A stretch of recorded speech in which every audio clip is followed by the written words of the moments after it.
listen to pop music because I was miserable? Or was I miserable because I listened to pop music? Top 5 records.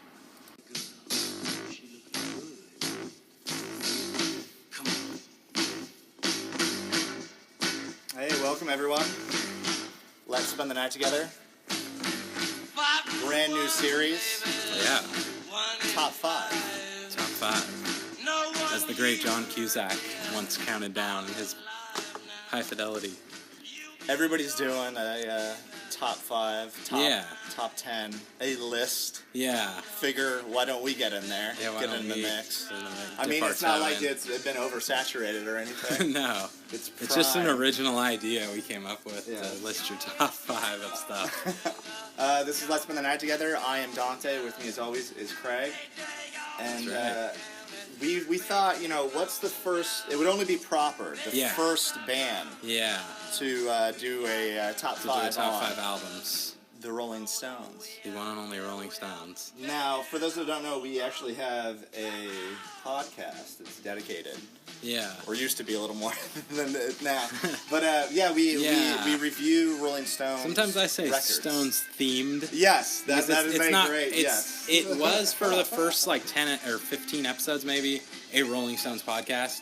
Now it's kind of more broad than that. It's just our podcast. Yeah. But it tends to be music themed and it has a Rolling Stones running kind of theme. It's in the universe, the Rolling Stones universe. And we're still on the series, doing a series within that podcast of reviewing every Rolling Stones U.S. studio album. Exactly. And for those interested in that, that's a lot more in-depth than what we're going to do now. This is kind of just This is more of a quick list. Just talking about Discussion. our favorites, some songs that stand out. And Yeah. We're both really big Stones fans, so Yeah. figured this would be pretty easy. And we're doing albums, right? Yes. Okay. Yes. Excuse me. Yeah. But but there's certain songs on the albums. Yeah. It's compiling this really. It's you forget how many just amazing songs. Yeah. Are on so it's so spread little out time in their career. Yeah, and then they have albums that maybe aren't a great album, but they have classic Stone songs. Yeah, so they maybe wouldn't make our top 5, but it shows you how good the Stones are. Yeah, even at their best, they're still better than most. Yeah. Or even at their worst. Yeah, what I said. Even at their best. Perfect. All right. It's one of those days. All right, let's let it bleed. All right, let it bleed, people. Man. All right, let's start off with honorable mentions. Yeah. Now, These didn't make the cut. These are the ones that didn't make the cut. Yeah. We wanted to talk about it. Maybe you won't really hear about these on other Stones top album lists. Obviously, Yeah. These are kind of a little more, I guess, subjective. Or no. Is that so in other words, they're not necessarily the 5 best-selling or critically acclaimed. It's just our 5 favorites. Exactly, right? yeah. And I guess the reason that I bring that up is that my honorable mention would have to be the Rolling Stones self-titled album, 1964. The England's Newest Hitmakers. England's Newest Hitmakers. Yeah. There were some great songs off here. The interesting thing is that I believe the majority of the album was actually covers. Yeah. Maybe one I think or there's two one originals. Yeah. Something, yeah. Very little, and it didn't really. There's a lot of energy and. Yeah. There's great songs. Brian Jones actually sings on one of them. And it's so cool because back then, that was kind of how you did your thing, was you showed off who you were with covers.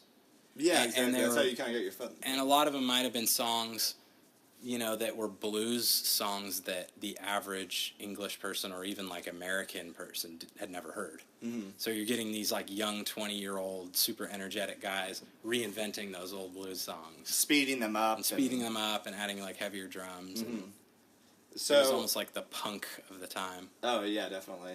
Just looking at Little by Little was the original off of and Now I Got a Witness. Wait, no. That can't be right. No, yeah. That's also the UK track listing. Oh, true that. But that is so technically, retroactively they altered the name or whatever, so that the Rolling Stones is the UK, and then England's Newest Hitmakers is the American. At the time, I think they just called it Rolling Stones, and it just said on the cover, England's newest hit makers. Just so, for American. Yeah, clarification. Yeah, right. What about yourself, Greg? Honorable mentions. Honorable mentions, yeah. I had, it almost gives away, yeah, maybe I'll just say this one, because I don't want to give away ones that I left off, you know, if I say too many, but the one I really want to do honorably mention, is A Bigger Bang. Oh, wow. Which was their, I think it was 2005. Yeah. And that's their last studio album of originals. And I really... Yeah, it's 2005. It's cool. Like it's a good album. I mean, you know, it's like old guys making music, you know. Yeah. Exactly. But they're still into what they're doing. I really enjoyed that first song off the record, Rough As This. It kind of like sets the mood for everything. Yeah, it does. It kind of reminds me of 70s faster Stones, maybe Some Girls or Black and Blue. Yeah, it is the real fast kind of, that sort of vibe. And I want to say Keith sings lead on 2 of them. Maybe not. He does Infamy. Yeah, he sings and he's lead doing vocals and bass guitar on This Place Is Empty and Infamy. Oh, and that's right. This and Place he also Is plays Empty. percussions on Infamy. Those are both like real good Keith-led songs. Oh, Daryl Jones, the bass player. Oh yeah, playing there. The like unsung member of the Yeah, Stones. He's been in the band for 20-something. Stone, yeah. Yeah. Him and Ian Stewart. They don't want to give him any of that Stones. And produced yeah, by Don Was and the Glimmer Twins. I know you got it in for me, but if a British guy says it fast, it sounds like Infamy. They named the song that. Is that what it is? Yeah, it's like a double entendre. It was a minimal rock record, minimal instrumentation, rough mix, tough blues, and garage rock hybrid. Yeah. Similar to the styles of contemporary artists such as the White Stripes and Black Keys. Yeah, the white and the black. Yeah, it is. I'd say like some of the songs are more on the polished side, but some of them are definitely like that, where it's real like raw garage like stuff. Yeah. All right, let's start it off. Number 5. Number 5. What's I yours? have come in at number 5. Casey Kasem. That's the voice. That's what we're gonna do. Number 5. I'm Casey Kasem. Dear Casey. Beggar's Banquet. I have. That's my 5th. I think most people might go a little higher than that, but there's so many great ones. I wanted to get into track listing. Okay. This is one of the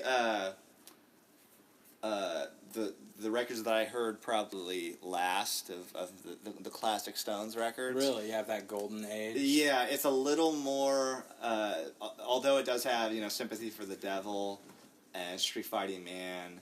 No Expectations. No Expectations. This is almost like an acoustic album. It kind of, to like me, it is super lo-fi. It is. It's like stripped. Very melancholy blues. Yeah. A lot of like slide work and then kind of country vibe too.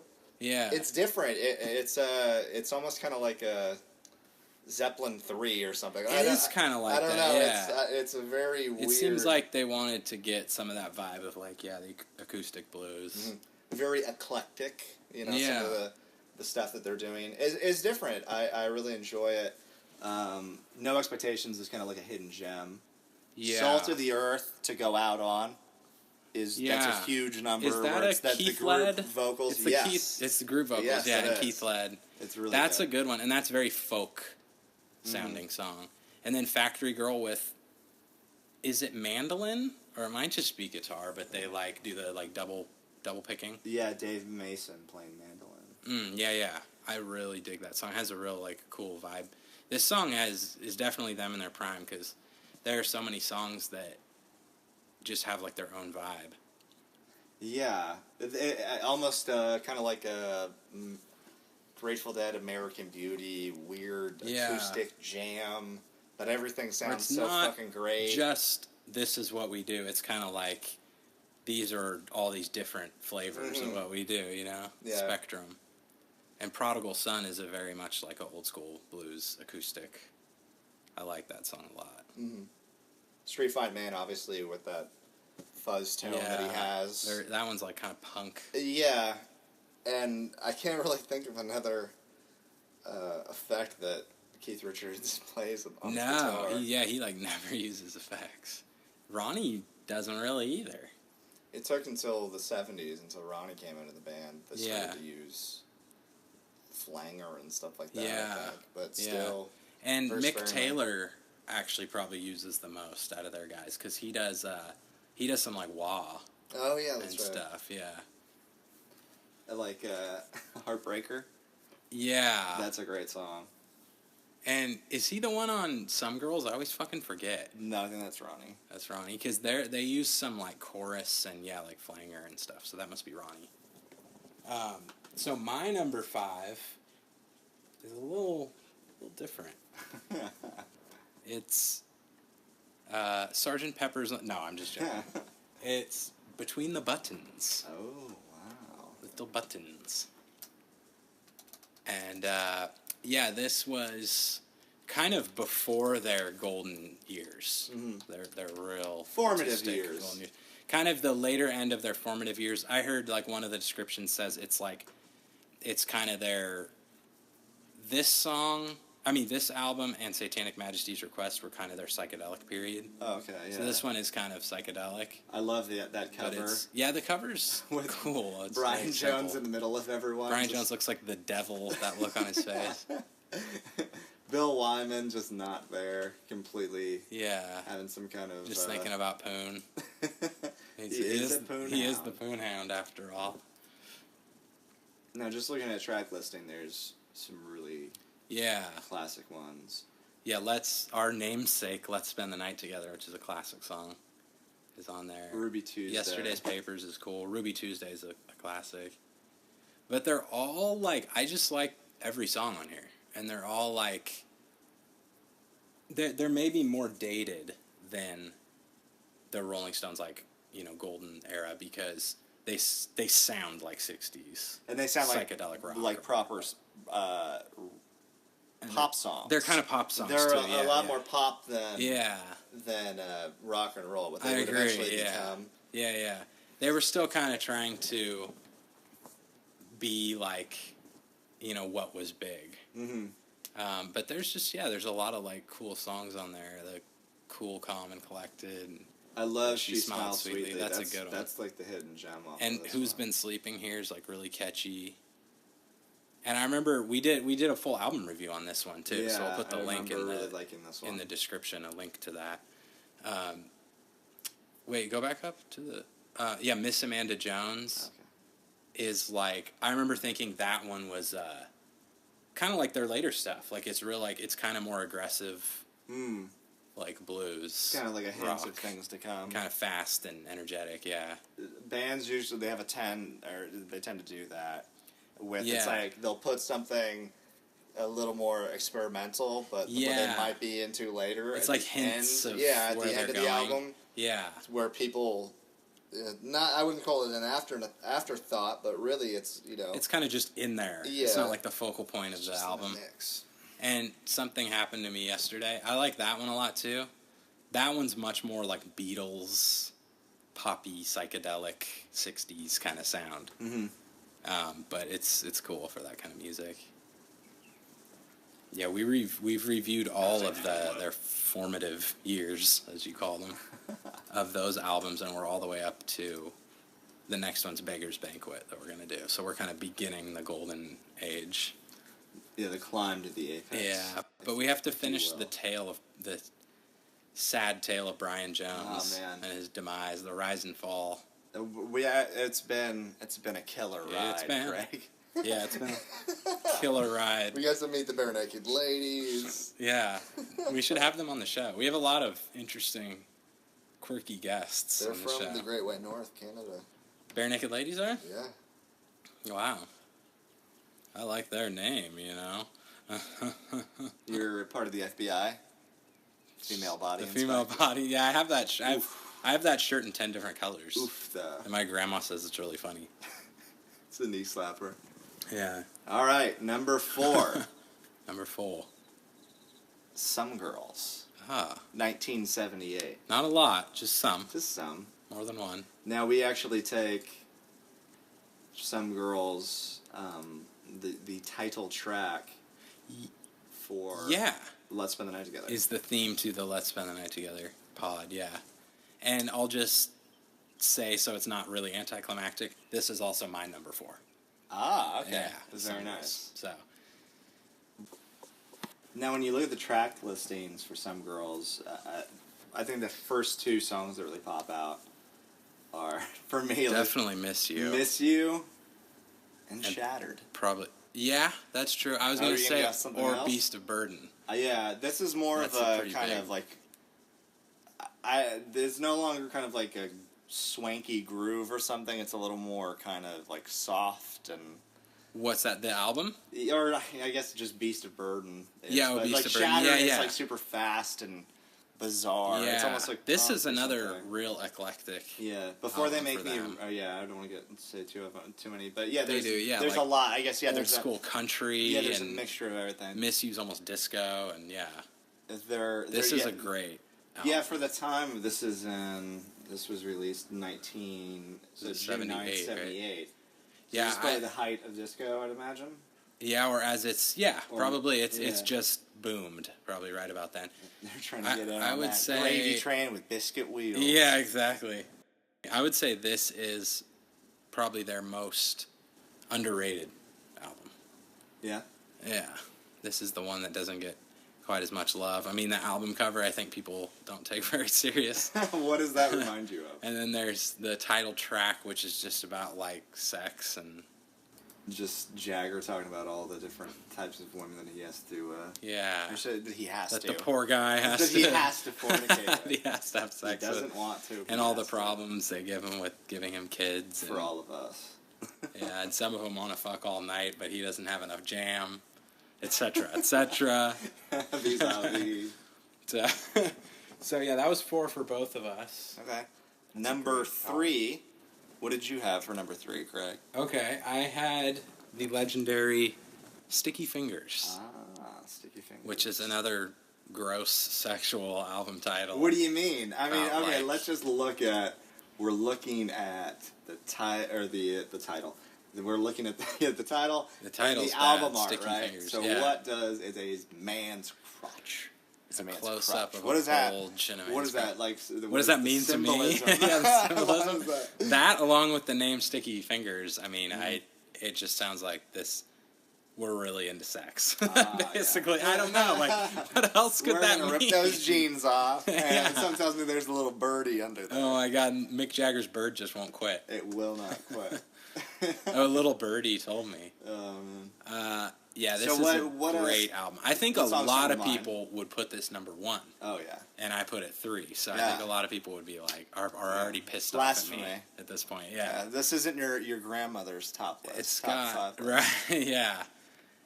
And I don't know. I wouldn't argue if somebody said that it was their best. It's my 3rd favorite, I guess.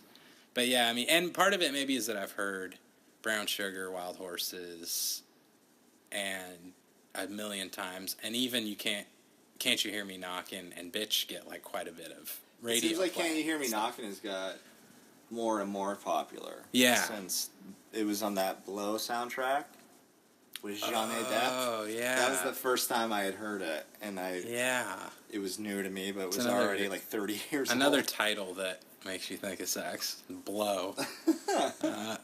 Yeah, no, I think so. I think a lot of their songs are like that. Like, even Beast of Burden. I don't know that was a hit back in the day. I don't know. I wasn't alive then, but it gained momentum as the years went on, it seemed like. Out of Some Girls being released, I read that it was Miss You, Beast of Burden, and Shattered. Those were the singles? The singles that they released, yeah.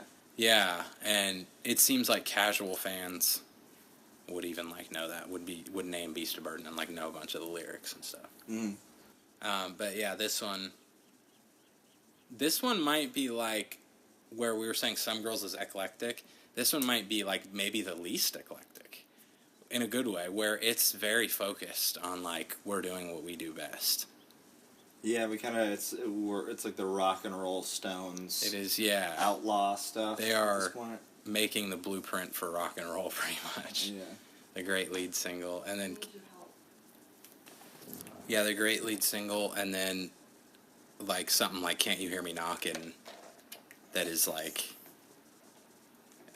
pretty like, I don't know, pretty out there for them. It's like a jam song. Mm-hmm. How would you describe that? It's almost like a. It's almost like like a Latin rhythm. Yeah. What's going on? Yeah, and the sax Carlos, solo. Santana. Yeah. And there's like no vocals on the whole, like last 3 minutes. Mm-hmm. They just figured out we'll just do a jam. Yeah, and it just works so well. Pretty unique song. So, for my third, Craig, Exile on Main Street. 1972. Like a lot of people, I believe, would probably go number one with this, but not me. This is... You hate it? We had mentioned, I hate this. Even though it's third. What the fuck? Yeah. It's very eclectic. There's just... It's a true double album. Cornucopia of stuff. Yeah. Kaleidoscope. So much going on. They cover what they had done in the previous 3 albums. Yeah, and like all these other things. Yeah, all these other styles and... Because that was like the double album back in the day. Was like, now we're gonna do this double album, and it's like you do everything. Mm-hmm. You throw in everything, every style. Yeah, and we're looking at the different sides. I mean, even the way that the sides are set up. They're just kind of like different feelings. They're almost. I heard they are supposed to be kind of like 4.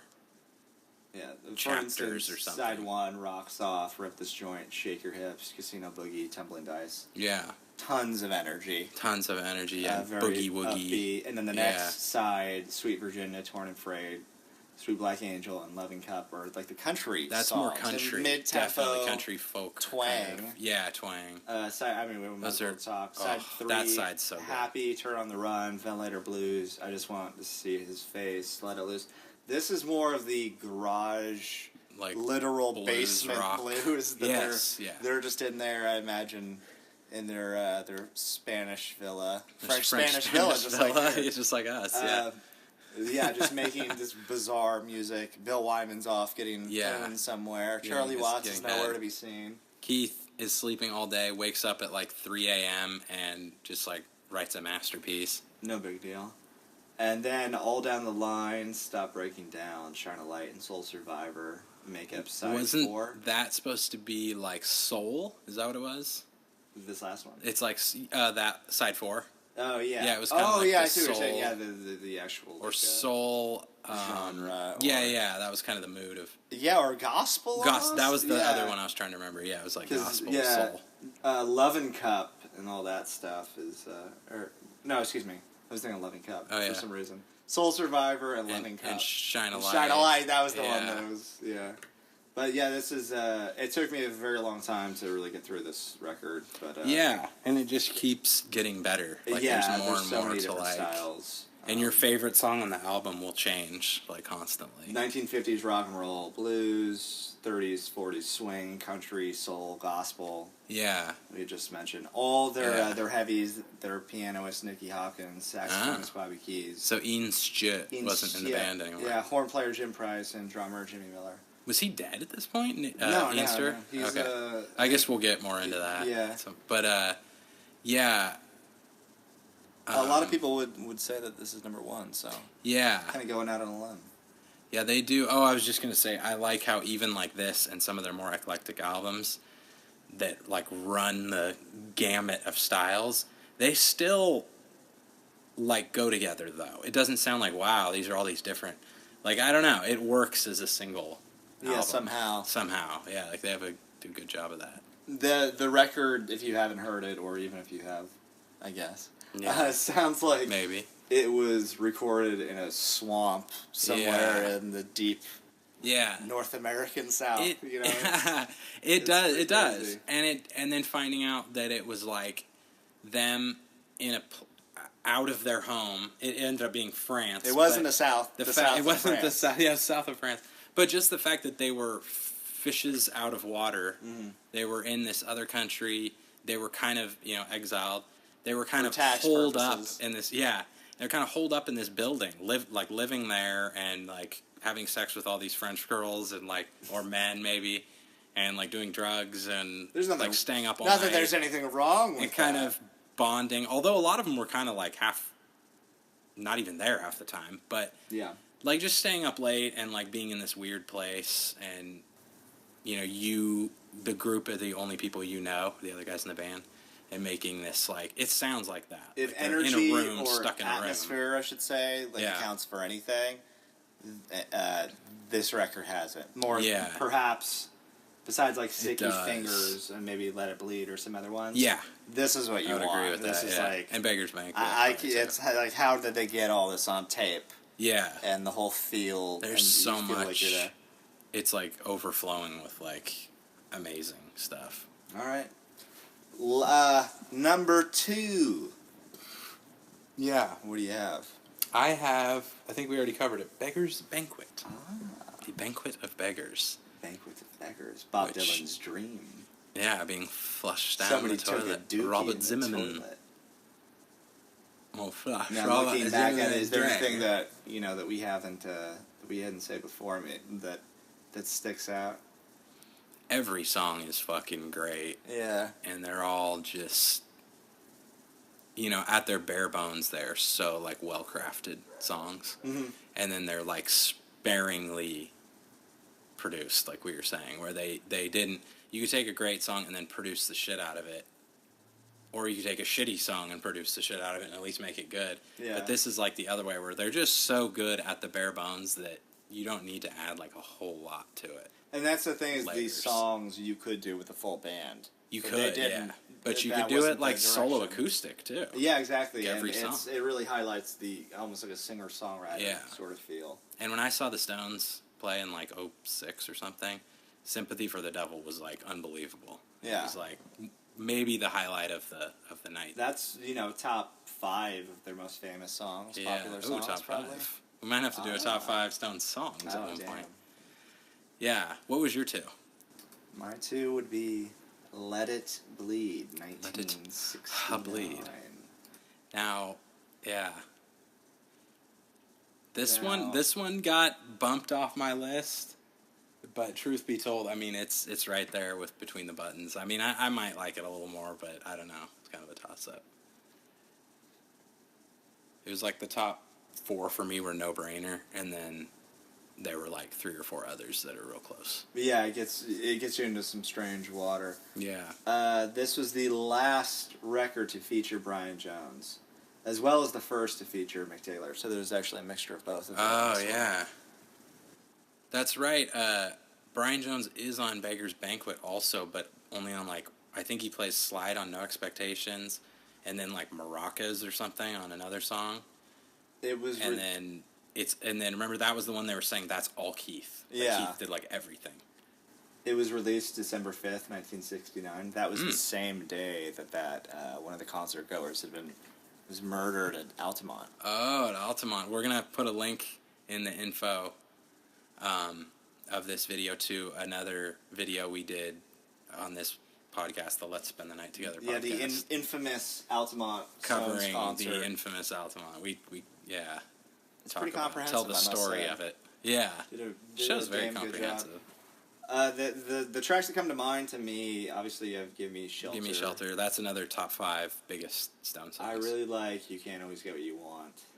Yeah, that's another big time one that everyone knows. Yeah, you can just close the show with that one, I'd imagine. I think they do, actually. Or no, well, they always close with I Can't Get No Satisfaction. Oh, yeah. But I think that's usually right at the end. I Love Monkey Man. That's a good one, yeah. That might be the hidden gem on this one. It might be. And that one's nutty because I swear, when I heard it, I was like, this sounds like David Bowie or something that a hip-hop artist would sample. Yeah. And use it for rap. It's weird. That little piano twinkle that they do. Doodaloo. Oh, yeah, yeah. And it goes with the chords. That shit's cool. It's just waiting to be thrown into a Martin Scorsese movie. Yeah, I wonder if it has. Another interesting one I think on here, don't want to just dissect the shit out of it, but Country Honk is interesting to me because that's the first appearance of, most people know it as Honky Tonk Women, which they end up re-recording and do a full band, swanky, electric garage, real sleazy Stones version of it that everyone knows. I hadn't heard this version that's called Country Honk until I was like in my 20s, and it blew my mind. And it's not as good, but it's cool. It's very honky tonk, It's and it's acoustic guitar, and it starts with a car horn, very cheesy. All right, just to recap, I had for number 5, Beggar's Banquet, 4, Some Girls, 3, Exile on Main Street, and 2, Let It Bleed. Right. And I had 5, Between the Buttons. 4 was Some Girls, also. 3, I had Sticky Fingers. Sorry to all you people who want that number 1. 2, Beggar's Banquet.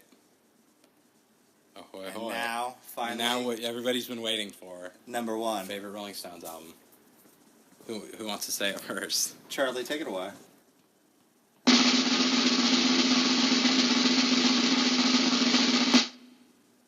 Exile on Main Street. Come on, Craig. Yeah. You just got pwned in front of everybody, Craig. I humiliated myself. So yours was Sticky Fingers, which was 3 for me. Mine was Exile on Main Street, which was 3 for you, yes. Right? Weird how that works. That's interesting, yeah.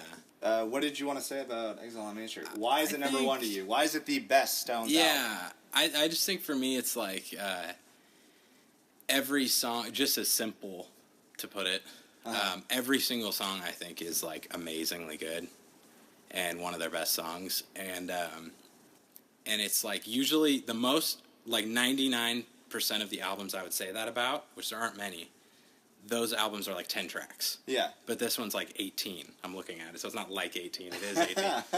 But 18 like amazing songs all on one album. Heavy hitters. Yeah. And they're, and they mix it up so much. They mix it up very well throughout this, while still keeping it pretty like cohesive in a way. Which maybe they should have just kept it under their hat and then like slowly release maybe 3 albums, because it really is. It's like 3 albums of the Stones in their prime together. I know. Almost. It's funny though, in the CD era, it fits on 1 CD. Yeah. But in the vinyl era, it took 2 vinyls. I know that from actually having it on vinyl. Yeah. And it's great that the packaging so and it's just when you look at it and you hear, or when you look at the cover and you hear, some of these like, what is it, like Ventilator Blues or Sweet Black Angel or something. Yeah. It's like there's just whatever so many images it that it conjures. Yeah. I would have never guessed that it was, like we said, it was recorded in a French-Spanish villa. Yeah. That's pretty amazing. There's just so many songs that I slowly, one by one, am just like, oh my god, this song could be the best song on an album. And then, like, what would like be your... a little while later, then I'm like, oh my god, this could have been the best. This could have been the best. Yeah, like every song. Happening. Yeah. If you could, okay, let's just say, give me 2 maybe deep cuts off this album. Off that album, yeah. I would say probably Loving Cup might be like my favorite. That's just an amazing song. Jack White does a cover, or he actually sings it with He sings it with them. Yeah, I like that. So people who haven't seen that, go out and check that out. It's really it's awesome. Yeah, I think he kind of does like Keith's part on some of the harmonies and stuff. Yeah, he sings that backup. And he does, I think, some of the, like one of the verses he just does or something. But it's really cool. And then, I don't know, maybe Tumbling Dice, unless that's that one does get radio play though. Mm-hmm. But yeah, actually you mentioned it, Sweet Black Angel, I thought was like a really cool song. That one's really stripped. Like it sounds like a guy who'd never learned music could have come up with that song or something. It just has like bongos and acoustic, and I love like the vocal harmony stuff on that too. I really dig Happy. That might be probably Keith Richards' best Stone song. Mm-hmm. It's another top 5 right there. I would say so, yeah. And Ventilator Blues is one of my favorite drum beats, and just swanky and dirty. I love that slide riff too. Yeah.